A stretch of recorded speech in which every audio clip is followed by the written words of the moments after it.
तो स्वागत है आपका एक बार फिर से मेरी चैनल एजुकेशनल स्टडीज़ में। हम सीख रहे हैं यूनिट 1 साइंस का, जो हमारा चैप्टर है फिजिक्स का, वो जिसमें हमने देखा कि चार्जेस क्या होते हैं और कूलम्ब्स लॉ क्या होता है, कूलम्ब्स लॉ का वेक्टर फॉर्म और स्केलर फॉर्म। अगर आपको नहीं पता तो उसकी लिंक डिस्क्रिप्शन में मिल जाएगी, वहाँ पर से आप देख सकते हैं। आज का हमारा टॉपिक है इलेक्ट्रिक फील्ड लाइंस और फोर्स बिटवीन मल्टीपल चार्जेस और electric field due to multiple charges. साथ ही साथ हम जानेंगे physical significance of electric field के साथ कूलम्ब्स लॉ का वेक्टर फॉर्म और स्केलर फॉर्म और कूलम्ब्स लॉ क्या होता है उसकी लिंक आपको डिस्क्रिप्शन और मेरी प्लेलिस्ट में आपको मिल जाएगी। तो शुरू करते हैं आज का अमेजिंग वीडियो।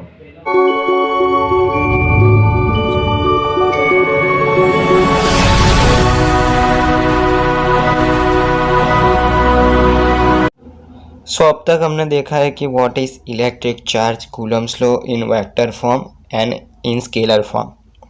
अगर आपको नहीं पता कि ये सब क्या है तो आपको मेरी प्लेलिस्ट और वीडियो की लिंक डिस्क्रिप्शन में मिल जाएगी।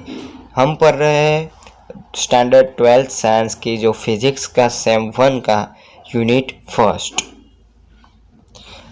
आगे बढ़ते हैं और हमारा टॉपिक है force between multiple charges. Multiple charges यानी कि बहुत ज़्यादा अगर चार्जेस है एक से ज़्यादा तो उसे हम कहते हैं मल्टीपल चार्जेस। उससे कितना फोर्स हमें मिलता है, प्रोड्यूस होता है कोई भी पॉइंट पर या फिर कोई चार्ज पर, वो हमें फाइंड करना है। यहाँ पे हमने कोई चार्ज Q1 ले लिया है जिस पे Q2 और Q3 दो चार्जेस के कारण क्या लगेगा, फोर्स। कितना फोर्स लगेगा यानी कि टोटल फोर्स, वो हमें फाइंड करना है।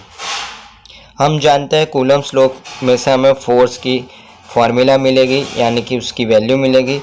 कूलम्ब्स लॉ के मुताबिक हमारा फोर्स का फॉर्मूला था F = K Q1 Q2 upon R² into R cap. इसे हम अप्लाई करते हैं। यहाँ पे फर्स्ट F12 यानी कि चार्ज Q के कारण चार्ज 1 पर कितना फोर्स लगेगा उसका हमारा फॉर्मूला हो जाएगा K यानी कि 1/4πε0 Q1 Q2 upon R12 square into R cap 12 यानी कि ये R12 और R कैप 12 क्या है, R12 है इन दोनों के बीच का डिस्टेंस और R कैप 12 यानी कि यहाँ पे वेक्टर है, यूनिट वेक्टर जो हमें डायरेक्शन बताती है। इसी के मुताबिक हम आगे बढ़ते हैं। F13 = 1/4πε0 Q1 Q3 यानी कि Q3 के कारण Q1 पर कितना फोर्स लगेगा वो हम फाइंड करते हैं। वो हो जाएगा K Q1 Q3 upon R13 square into R cap 13। हमारा टोटल फोर्स क्या हो जाएगा, F1 यानी कि Q1 चार्ज पे कितना फोर्स लगेगा, तो Q2 के कारण और Q3 के कारण। Because of Q2 and Q3 हमारा टोटल फोर्स ऑन Q1 हो जाएगा इक्वेशन 1 के मुताबिक F1 = F12 + F13। इसमें हम हमारी ये दोनों वैल्यू पुट कर देते हैं। हमारा इक्वेशन हो जाएगा ये। अगर हमें n चार्जेस हैं यानी कि यहाँ पे Q3 Q4 Q5 Q6 Qn और हमें कोई पर्टिकुलर Q पर हमें अगर कोई टोटल फोर्स फाइंड करना है उसका फॉर्मूला हमारे पास हो जाएगा F1 = F12 + F13 + n F1n। F1 यानी कि F12 चार्ज Q के कारण चार्ज 1 पर कितना फोर्स लगता है, कूलम्ब्स लॉ के मुताबिक 1/4πε0 Q1 Q2 upon R12 into R cap 12। इसी के सिमिलरली हम आगे बढ़ते हैं। चार्ज n के कारण जो फोर्स लगेगा वो इतना होगा।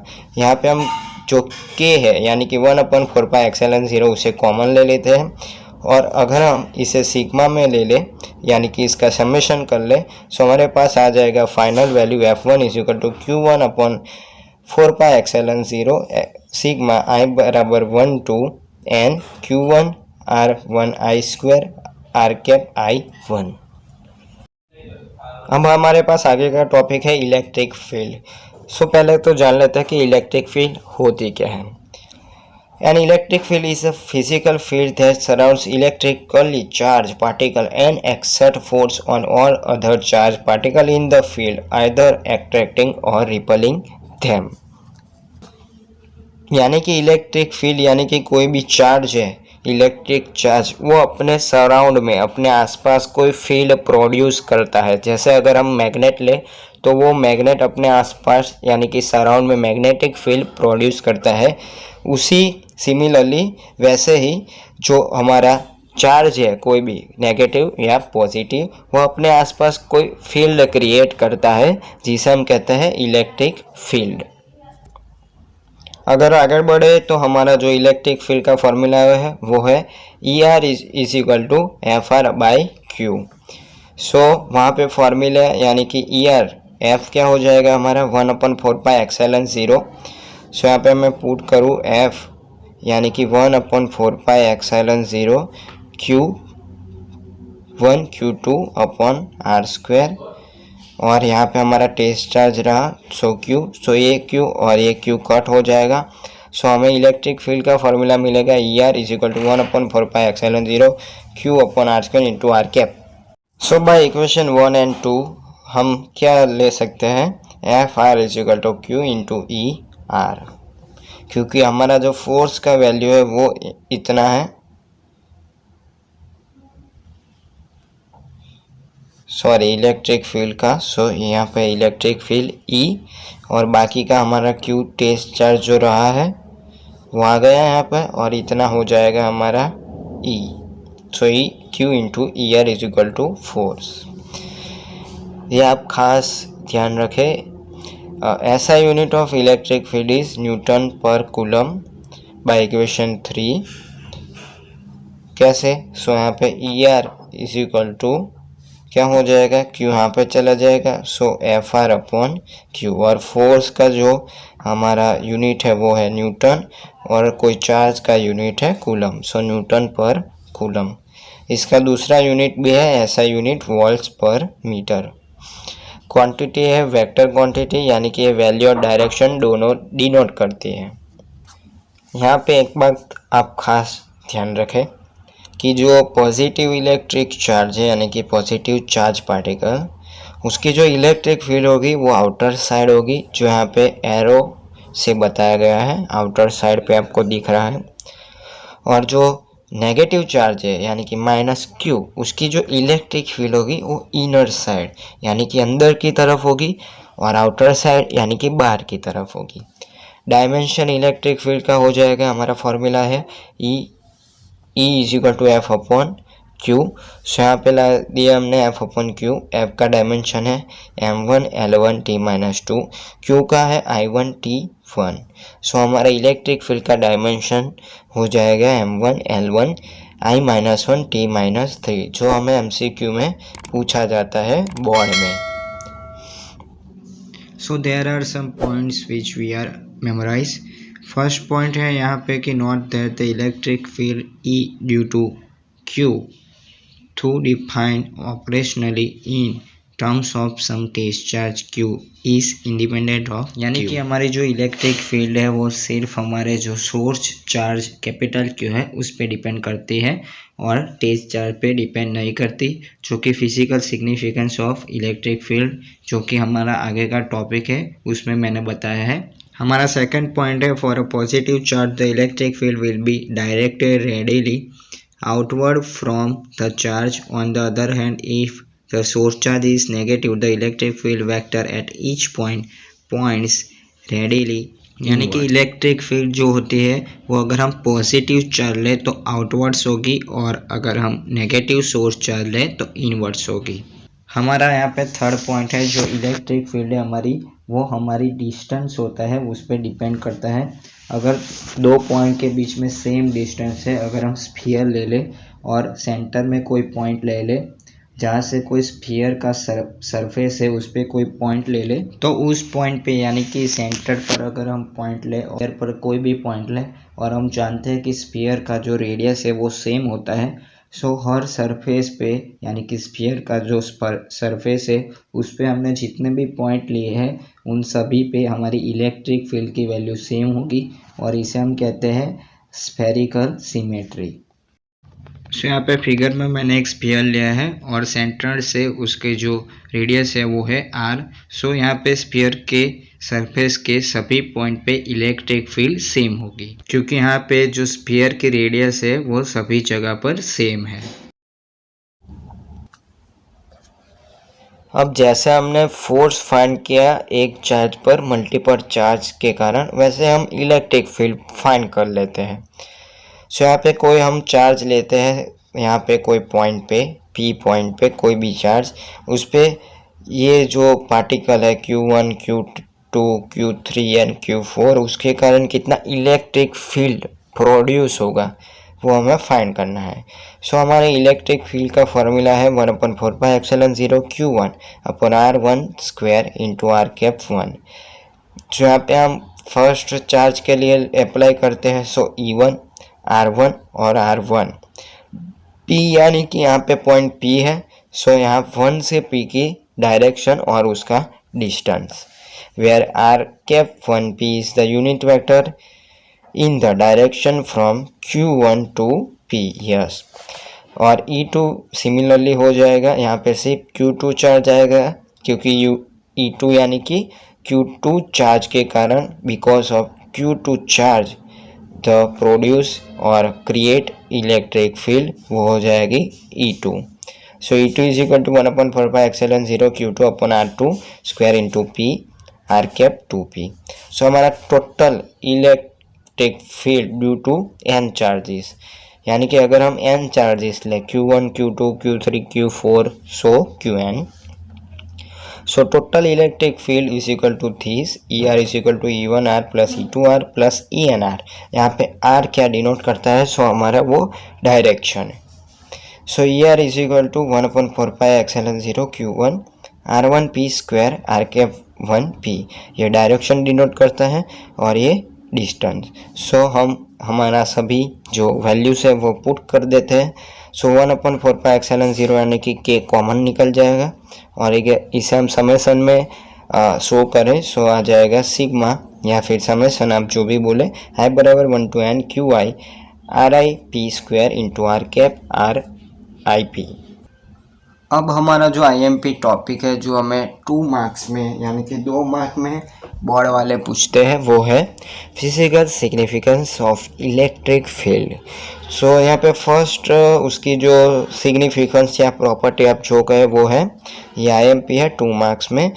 So electric field is a vector quantity, जो आपको पता है कि इलेक्ट्रिक फील्ड यहाँ पर से आपको पता चल जाएगा कि वो डायरेक्शन भी डिनोट करती है और वैल्यू भी। So electric field is a vector quantity, first ये है।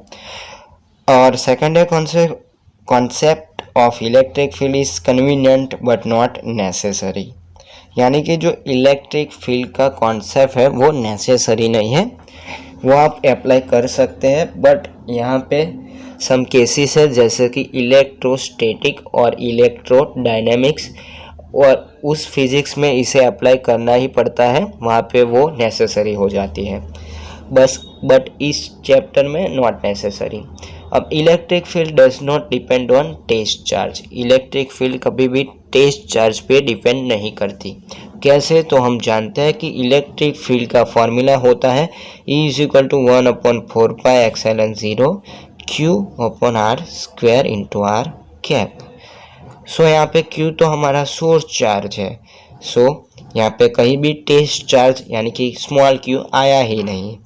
सो हमारा जो इलेक्ट्रिक फील्ड है वो सिर्फ सोर्स चार्ज पर ही डिपेंड करता है और वो does not depend on test charge, यानी कि टेस्ट चार्ज स्मॉल q पे डिपेंड नहीं करता।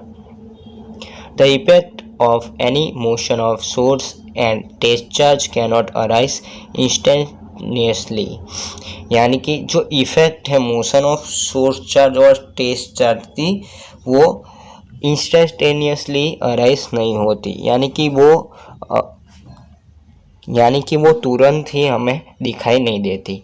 Electric field helps in analysing force on a unit charge at any point, यानी कि इलेक्ट्रिक फील्ड हमें क्या मदद करती है, एनालाइजिंग फोर्स, यानी कि कितना फोर्स कोई भी चार्ज पर और कोई पॉइंट पे लगेगा वो हमें फाइंड करने में मदद करती है, क्योंकि इलेक्ट्रिक फील्ड में फॉर्मूला आ जाता है E=F/Q और F=EQ। सो फोर्स यानी कि इलेक्ट्रिक फोर्स कितना लगेगा वो हम इलेक्ट्रिक फील्ड अगर हम जानते होंगे, सो इलेक्ट्रिक फील्ड के कारण हमें उसका फोर्स भी हमें पता चल जाएगा। Electric field is a defined at every point in space and varies accordingly. यानी कि हमारा जो इलेक्ट्रिक फील्ड है वह एवरी पॉइंट पे वेरीज यानी कि अलग अलग होता है। कैसे? सो इलेक्ट्रिक फील्ड की फॉर्मूला E=KQ/R²। R यहाँ पे है डिस्टेंस। सो यहाँ पे जितना डिस्टेंस ज़्यादा होगा इलेक्ट्रिक फील्ड की वैल्यू उतनी कम होगी। यानी कि इस पॉइंट पे इलेक्ट्रिक फील्ड ज़्यादा है, फिर डिस्टेंस अगर इंक्रीज हुआ तो यहाँ पे इलेक्ट्रिक फील्ड डिक्रीज होगी और यहाँ पे और डिक्रीज, और वैसे ही वो डिक्रीज होती जाएगी। सो इलेक्ट्रिक फील्ड लाइन्स हमारा अगला topic. Field line is a graphical visual add for visualising vector field. यानी कि ग्राफिकल विजुअल यानी कि विजुअल है, वो रियल नहीं है। अब इलेक्ट्रिक फील्ड लाइन का हम कॉन्सेप्ट समझते हैं। सो यहाँ पे हमने इलेक्ट्रिक फील्ड लाइंस ड्रॉ की हैं। सो जितनी भी इलेक्ट्रिक लाइंस यहाँ पे डेंस होगी उस रीजन में, यानी कि उस रीजन ऑफ सरफेस या फील्ड पर कितनी इलेक्ट्रिक फील्ड होगी, तो कि स्ट्रॉन्ग इलेक्ट्रिक फील्ड होगी। और जहाँ पे इलेक्ट्रिक लाइंस कैसी है, फार अपार्ट यानी कि दूर दूर है, वहाँ पे उस रीजन पे जो इलेक्ट्रिक फील्ड है हमारी वो कितनी होगी, वीक होगी। यानी कि इलेक्ट्रिक फील्ड लाइंस हमें बताती है कि कहाँ पे इलेक्ट्रिक फोर्स या फिर इलेक्ट्रिक फील्ड वो स्ट्रॉन्ग होता है और कहाँ पे वो वीक होता है। जैसे यहाँ पे हमने शो किया है इस फिगर में, जहाँ पे इलेक्ट्रिक फील्ड लाइंस यानी कि यहाँ पे डेंस है, उस सरफेस पर रीजन ऑफ स्ट्रॉन्ग फील्ड, यानी कि उस सरफेस तो हमने कहा है कि जहाँ पे इलेक्ट्रिक फील्ड स्ट्रॉन्ग होगी। और यहाँ पे हमने इस सरफेस पे जो कहा है वहाँ पे रीजन ऑफ वीक फील्ड, यानी कि वहाँ पे जो इलेक्ट्रिक फील्ड है वो वीक होगी, क्योंकि इलेक्ट्रिक लाइंस वो वहाँ पे फार अपार्ट यानी कि दूर दूर है। और ये प्लस क्यू चार्ज के कारण, यानी कि because of plus Q charge particle, उसके कारण जो इलेक्ट्रिक फील्ड है वो यहाँ पे शो की गई है। और हम जानते हैं कि प्लस क्यू के कारण जो इलेक्ट्रिक फील्ड होती है वो आउटर साइड होती है। सो यहाँ पे उसका फिगर है और यहाँ पे लिखा भी है, where electric field lines are dense the electric field is strong and where electric field lines are far apart the electric field is weak. Also electric field lines gives us direction of electric force. यानी कि ये जो arrow है वो हमें क्या बताता है, फोर्स की, इलेक्ट्रिक फोर्स की डायरेक्शंस। अब आते हैं हमारे जो आईएमपी टॉपिक है वो है इलेक्ट्रिक फील्ड लाइंस और उसकी प्रॉपर्टीज़। सो उसकी प्रॉपर्टीज़ है जो हमें 2 मार्क्स में बोर्ड में पूछी जाती है। So what is the electric field lines characteristic या फिर प्रॉपर्टीज़, तो हम जानते हैं उसके सब इम्पोर्टेंट पॉइंट है जो कि 4 है, हम उसे जल्दी जल्दी देख लेते हैं। Field lines start from positive charge and end at negative charges. If there is a single charge, they may start or end at infinity. यानी कि अगर हमारे पास 2 चार्जेस है, पॉजिटिव और negative, so electric field lines positive charge से क्या होती है, स्टार्ट होती है और नेगेटिव चार्ज में एंड होती है। दूसरा पॉइंट है, in a charge free region electric field lines can be taken to be continuous curves without any breaks. यानी कि जो इलेक्ट्रिक फील्ड लाइंस है वो कर्व बनाती है, लेकिन वो कर्व कहीं से भी ब्रेक नहीं होता, वो कंटिन्यूअस होता है, जो कि आपको यहाँ पे फिगर जो हमारी सी है उसमें बताया गया है। तीसरा पॉइंट है हमारा, 2 field lines can never cross each other. यानी कि अगर हम 2 इलेक्ट्रिक फील्ड लाइन ले ले तो वो कभी एक दूसरे को क्रॉस नहीं करेगी। चौथा हमारा पॉइंट है, electrostatic field lines do not form any close loops, These follow from the conservative nature of electric field। यानी जो हमारी इलेक्ट्रिक फील्ड लाइंस होती है वो कभी भी क्लोज लूप्स नहीं बनाती, जो कि वो उसका कंजर्वेटिव नेचर डिनोट करती है। अब आते हैं हमारा अगला टॉपिक जो कि 2 मार्क्स में हमें आता है, वो है electric dipole. So electric dipole is a pair of equal यानी कि जो सेम होता है उसे हम इक्वल कहते हैं। एन ऑपोजिट पॉइंट चार्ज यानी कि पॉइंट चार्ज माइनस क्यू और प्लस क्यू दोनों की जो वैल्यू है वो इक्वल है, और यहाँ पे दोनों की जो डायरेक्शन है वो कितनी है, ऑपोजिट। सो माइनस है और ये है plus. Q and minus Q separated by a distance, कितना डिस्टेंस लेना है, 2a जितना हम अगर डिस्टेंस ले और हमने कोई भी पॉइंट चार्ज जिसकी वैल्यू सेम है बट डायरेक्शन उसकी ऑपोजिट है, अगर हम वो ले ले तो उसे हम कहते हैं इलेक्ट्रिक डाइपोल, जिसका फॉर्मूला है P = Q यानी कि चार्ज इंटू 2a यानी कि डिस्टेंस, P यानी कि डाइपोल मोमेंट, Q यानी कि चार्ज, 2a यानी कि डिस्टेंस। उसका यूनिट है कूलम मीटर। क्वांटिटी है वेक्टर, क्योंकि यहाँ पे जो इलेक्ट्रिक डाइपोल की डायरेक्शन है वो माइनस चार्ज से प्लस चार्ज की तरफ लेनी होगी, यानी कि direction of electric dipole is negative charge to positive charge. यहाँ पे अगर इफ इन P = 2a अगर हम इस फॉर्मूले में लिमिट 2a = 0 यानी कि 2a टेंस टू 0 ले ले और Q टेंस टू इन्फिनिटी यानी कि चार्ज को इन्फाइनाइट मान ले और डिस्टेंस को 0, then we obtain a new dipole. So हम न्यू डाइपोल ऑब्टेन कर सकते हैं जिसे हम कहते हैं पॉइंट डाइपोल। सो ये था हमारा इलेक्ट्रिक डाइपोल। आपको पता चल गया होगा आज के एक वीडियो से कि force between multiple charges, electric field due two charges, electric field, physical significance of electric field और इलेक्ट्रिक फील्ड लाइंस क्या होता है। सो आगे के वीडियो देखने के लिए मेरी चैनल पर बने रहिए, साथ ही साथ चैनल को लाइक, शेयर और सब्सक्राइब कर दीजिए ताकि आगे आने वाली मेरी सभी नई वीडियो अब तक पहले पहुंच सके। Thanks for watching this video.